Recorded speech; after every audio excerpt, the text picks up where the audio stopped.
Sir, Comilla থেকে মামুন প্রশ্ন করেছেন। ওনার মার বয়স 50 বছর।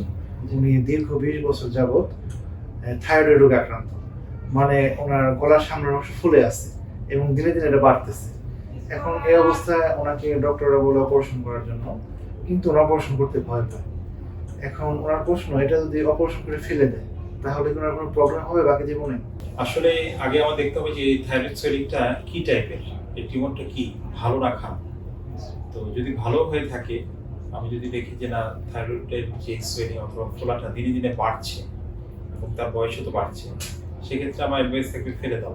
এবং ফেলে দিলে যেটা হবে যে তার যেহেতু আপনি বললেন যে দুই সাইডই ফোলা, তো থাইরয়েড গ্ল্যান্ড পুরোটা ফেলে দিলে একটাই তার সারা জীবন মেনে চলতে হবে, সেটা হচ্ছে হরমোন রিপ্লেসমেন্ট, যেটা লেভোথাইরক্সিন। এটা সকালে ওনার প্রতিদিন সারা জীবন খেয়ে যেতে হবে। এবং যদি একজন দক্ষ সার্জন করে, সেক্ষেত্রে আপনার নার্ভ ইনজুরি হওয়ার সুযোগটা অনেক কম।